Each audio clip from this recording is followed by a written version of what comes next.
Picture the smell. The sweet, metallic scent of blood mixed with the dust of pulverized brick and the smoke of a dying fire. Now, picture the Sunday, an unrelenting Mesopotamian sun beating down on the dead.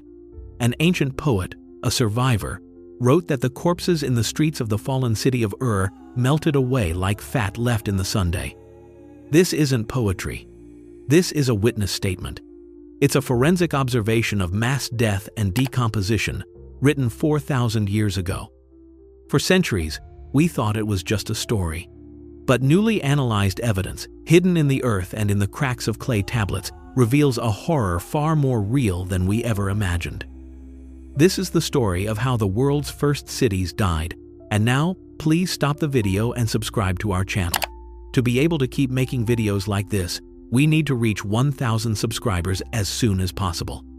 Thank you. To understand the horror of that final scene, you first have to understand the world that was lost. Before the silence and the sun-baked corpses, there was a city that was the center of the known world. Ur. Imagine standing at its heart 4,000 years ago. The air is thick with the dust of commerce and the smell of roasting barley. You hear the roar of 100 dialects in the marketplace. But above it all, you see the Great Ziggurat, a man-made mountain of baked brick, its tiers climbing into the shimmering blue sky like a stairway to heaven itself. This wasn't just a building, it was a declaration. It was proof of a society so organized, so powerful, it could command millions of people and resources to build a monument to its own permanence. This was the capital of the Ur III Dynasty, an empire built not just on soldiers, but on scribes. They were the first great bureaucrats, and they recorded everything.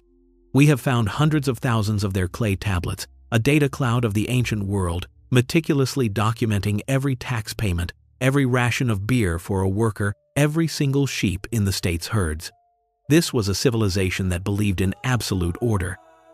And at its center was a king who wasn't just a ruler, he was a god on earth. The divine shepherd chosen to maintain the cosmic balance. Their world was protected by a contract with the gods. As long as the rituals were performed and the order was kept, the civilization was eternal. It was unbreakable.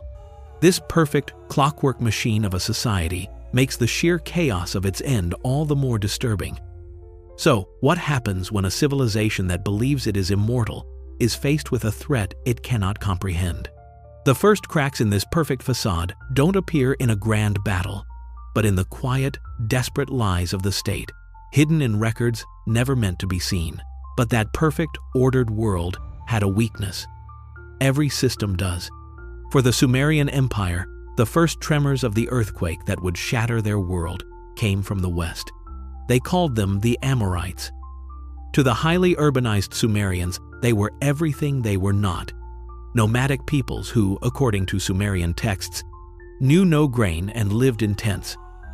A disruptive force that couldn't be easily taxed, conscripted, or filed away on a clay tablet. As these groups began to press on the borders of the empire, disrupting trade and raiding settlements, the state had to respond, and the response was masterful propaganda. You have to understand, the Sumerians didn't number their years. Instead, each year was named after a great accomplishment of the king. These year names were the official history, the state-sanctioned news headlines baked into every legal and economic document. So, as this external pressure mounted, King Ibbi-Sin declared a year name that was meant to reassure every citizen. The year Ibbi-Sin the king built the great walls of Nippur and Ur.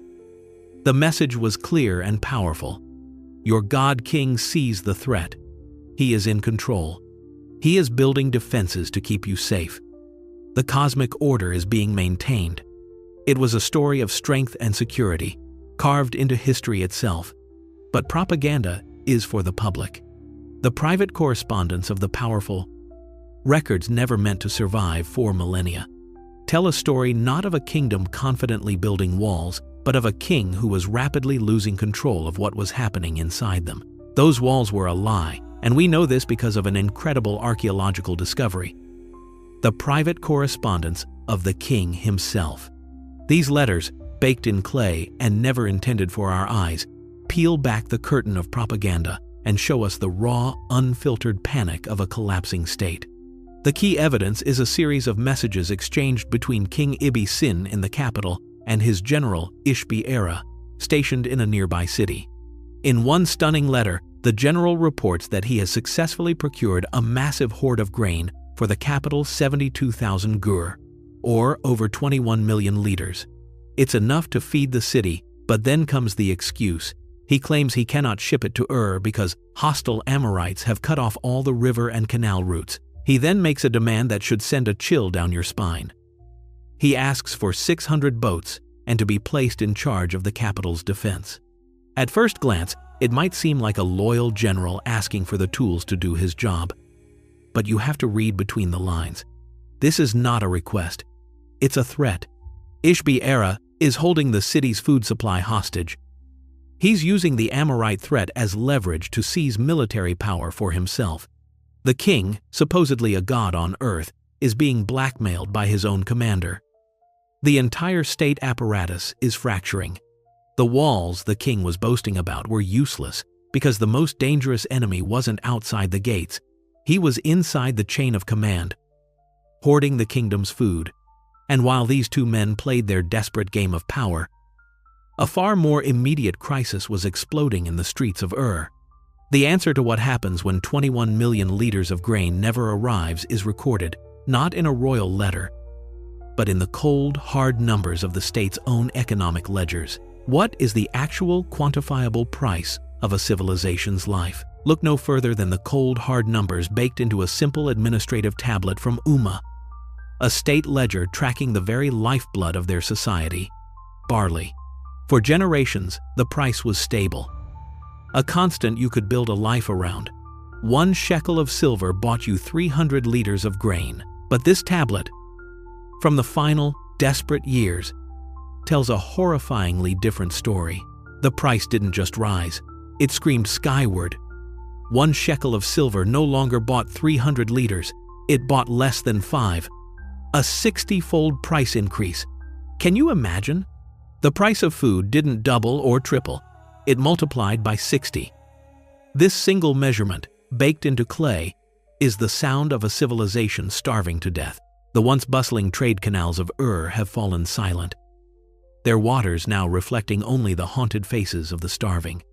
A crushing quiet has descended upon the capital, broken only by the whimpers of hungry children and the distant, terrifying war cries of the enemy gathering outside. The city's massive gates, monuments to a strength that now feels like a distant memory, have been shut and barred, not for a night, but for what feels like an eternity. With that final grinding sound, a palpable wave of claustrophobia washed over the populace, a suffocating dread that has not lifted since.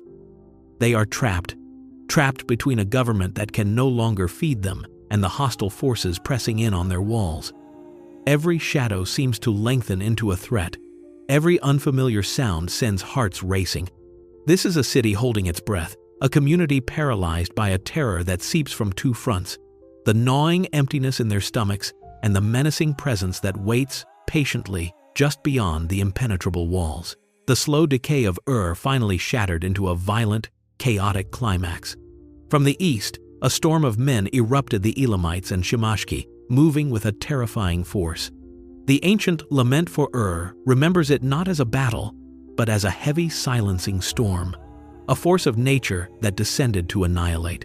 What began as a distant rumble of approaching armies swelled into a deafening clamor that consumed the city. The noise was overwhelming, the splintering of shields, the shriek of bronze on bronze, and the roar of 1,000 foreign voices crashing against the city's defenses. The walls that the king had boasted of, the ramparts meant to stand for eternity, were breached. The ordered world within the capital collapsed into a maelstrom of visceral terror and savage, indiscriminate destruction. A final, brutal end to a civilization already on its knees.